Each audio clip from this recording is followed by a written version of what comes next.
Unha das festas máis destacadas e diferentes da nosa contorna é a Romaría Vikinga de Catoira, un evento declarado de interese turístico internacional e que se celebrará a vindeira semana do 1 ao 6 de agosto.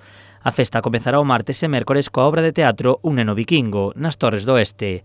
A partir do xoves terá lugar unha das novidades do actual goberno, a Vikinguiña, un evento para que goce toda a familia. Unha actuación a partir do xoves ata o domingo dedicado ás familias no espacio da Alameda, que nos parece o máis adecuado para atraer os veciños e as veciñas de Catoira. Ademais, tamén a partir do xoves terá lugar outra das novidades deste ano, eventos musicais por todas as parroquias. Os catoirenses non vivimos a Vikinga, somos a Vikinga. Como somos a Vikinga, a nosa idea é que participemos o máximo posible. Para iso é necesario espallar a Vikinga do espacio acotado das Torres do Oeste, que é un espazo maravilloso, riquísimo patrimonialmente, etc.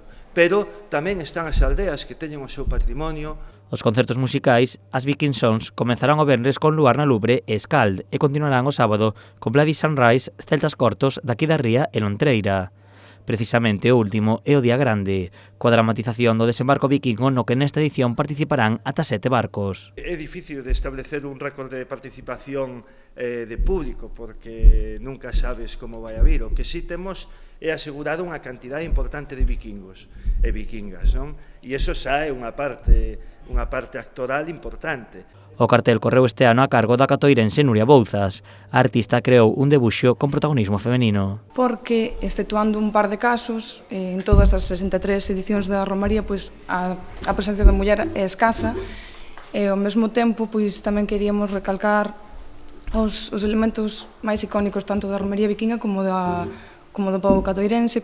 A festa vikinga conta co apoio de outras administracións e empresas, como a Deputación de Pontevedra e a Banca. Catoira e a Romaría Vikinga é un referente turístico. Reúne, como ben dicía o Concelleiro de Cultura, máis de 30.000 persoas visitantes nesta festa, que é unha festa espectacular. Dende o Concello mostran a súa satisfacción polo cartel das festas, especialmente polos novidosos cambios. Estaba un pouquiño asociado a machos, etc.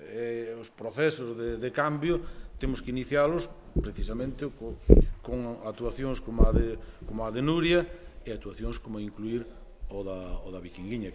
Outra das novidades é que a festa recupera o pregón que correrá a cargo de Bayuca.